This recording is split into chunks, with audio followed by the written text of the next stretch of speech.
गंगा दशहरे का मतलब जानते हो आप? केवल गंगा जी का नाम ले लेने से, एक लोटा जल शंकर भगवान को आज समर्पित कर देने से, या गंगा जल का एक जरा सा छींटा शरीर पर पड़ जाने से 10 पापों से मुक्ति मिल जाती है। दशहरा का मतलब है 10 पाप से मुक्त हो। पहला पाप है किसी के घर का बिना पूछे कोई सामान उठाकर हमने भोग कर लिया हो, तो उस पाप से। गंगा दशहरे के 10 पाप से मुक्ति दिलाता है गंगा दशहरा। दूसरा, किसी ब्राह्मण किसी गुरुजन को मुख से अपशब्द कह दिया हो, तो आज ही का दिन है जिस दिन पाप कर्म से मुक्ति मिल जाती है। तीसरा, किसी स्त्री को, किसी नारी को, किसी कन्या के प्रति, स्त्री के प्रति, नारी के प्रति अगर गलत सोच लिया हो या गलत कर्म हमने कर दिया हो, तो उस पाप से मुक्ति गंगा दशहरे का दिन दिला जाता है। चौथा,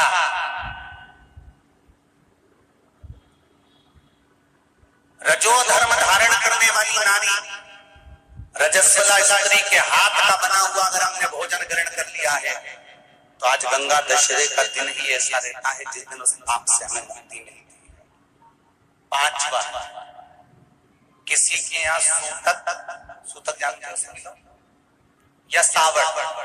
सूतक का मतलब होता है किसी के यहाँ कोई मर गया और उसके यहाँ का तुमने भोजन या पानी ग्रहण कर लिया। सावड़ का मतलब होता है किसी के यहाँ बच्चा हुआ, तुम्हें मालूम नहीं था, उसके घर का 8 दिन का 10 दिन का तुमने भोजन या पानी ग्रहण कर लिया। सूतक या सावड़ का भोजन या अन्न पानी ग्रहण कर ले, तो 5वें नंबर का गंगा दशहरे का वर्णन करता है कि 5वां पाप, इस पाप से भी लोगों को मुक्ति मिल जाती है। 6ठे नंबर का वर्णन आया, किसी मंदिर की जगह पर या धर्म की जगह पर अपना कब्जा कर लिया हो या धर्म की जगह को अपना बना लिया हो, तो उस पाप से मुक्त होने का एक साधन 6ठे नंबर का। 7वें नंबर का,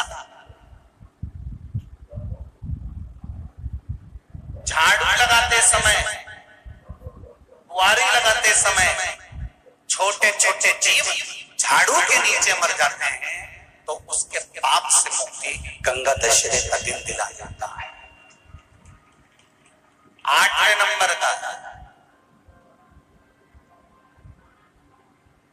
8वें नंबर, जिस समय हम भोजन ग्रहण कर रहे हो और हमारे दरवाजे पर कोई व्यक्ति आकर बैठा हुआ है और हमने उसको भोजन का नहीं पूछा या उसका मुख झूठा ना कराया, तो उस दोष से वंचित हो जाए, उस दोष को समाप्त कर दे, तो गंगा दशहरे का।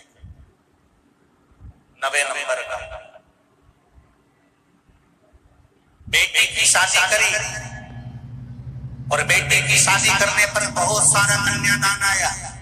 उस कन्यादान में साड़ियां ज्यादा आ गई, सामान ज्यादा आ गया, मिक्सर 2 सेट आ गए, डिनर के 2 सेट आ गए, और मायके वालों ने 1 सेट अपने घर में रख लिया और उस मिक्सर में खूब सामान पीस के खाया, खूब निपटाया। बेटी के कन्यादान का सामान घर में रखकर उसका भोग करने पर जो पाप लगता है, 9वें नंबर का कहता है गंगा दशहरे का दिन उस पाप को धो देता है।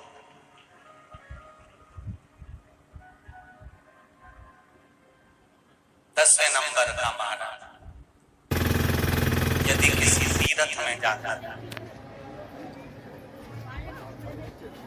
हमने कोई गलत काम करा होता है, तो गंगा दशहरे का ये आज का दिन हमारे पाप को वो दूर करता है। ये गंगा दशहरे के 10 पाप को धोने के लिए मात्र एक दिन है गंगा दशहरे का दिन। आज के दिन जो शिव जी को जल चढ़ाता है, शंकर भगवान कहते हैं भले उसने गंगा जल डाला नहीं डाला, पर मेरे ऊपर जब जल चढ़ाता है, शिव जी कह देते हैं आज के चढ़े हुए जल को मैं गंगा जल बना देता हूँ। आज गंगा दशहरे का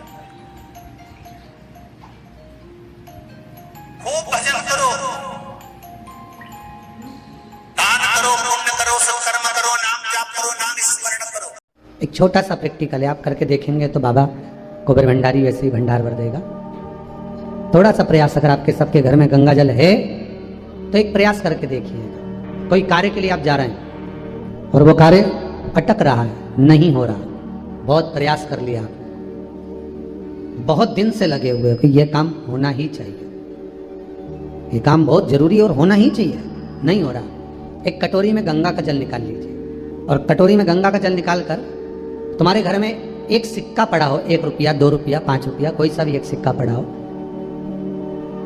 जो भी सिक्का पड़ा हो, कुंदकेश्वर महादेव का नाम लेकर, जहां परिंडा होता है, पानी का मटका होता है, पितरों का स्थान होता है, हंडा भरते हो, मटका भरते हो, उसके पास में उस कटोरी को रखकर 1 का सिक्का, 2 का सिक्का, 5 का सिक्का, 10 का सिक्का, जो तुम्हारे पास सिक्का पड़ा हो, जो भी तुम्हारे पास पड़ा हो, वो सिक्के को हथेली में लेकर कुंदकेश्वर महादेव का नाम लेकर उस कटोरी में डाल दीजिए और उस जल को नैनों से लगाकर आप काम के लिए निकल जाइए। वो काम आपका सफल होकर ही रहेगा, छूट नहीं सकता।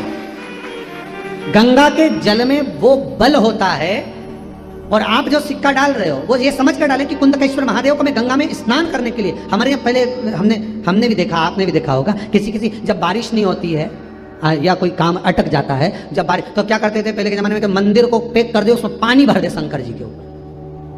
आपने कई जगह देखा होगा, उसमें शिव जी को डुबा, तो किसके लिए डुबाते थे? कुंदकेश्वर महादेव के। ये नियम है कुंदकेश्वर महादेव का। पर आज के जमाने में तो चंपेश्वर महादेव है तो उनको भी डुबा दे, गुप्तेश्वर महादेव है तो उनको भी डुबा दे।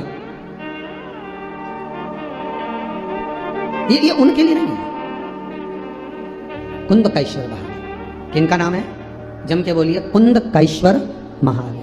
ये कुंदकेश्वर महादेव को उस कटोरी में, उस बाटकी में सिक्के को, और फिर जब आपका काम हो जाए, आप जिससे मिलने गए हो, जिससे काम की बात करने गए और काम हो गया, तो वो जल ले जाकर सिक्के के साथ, सिक्का तो डालो मंदिर में, कहीं दान पेटी आदि में, और वो जल भगवान कुंदकेश्वर के नाम से शिव जी को समर्पित कर दो। बाबा से विनती करो, बहुत बहुत साधुवाद है बाबा, आपने मेरी लाज रख ली, तेरी कृपा बनी रहे, बस ये सुख मिले। उम्मीद है वीडियो आपको अच्छी लगी होगी। अच्छी लगी तो इसे दूसरों के साथ भी शेयर करें ताकि वो भी इसका लाभ उठा सकें, और साथ ही चैनल को सब्सक्राइब करें ऐसी और जानकारी के लिए।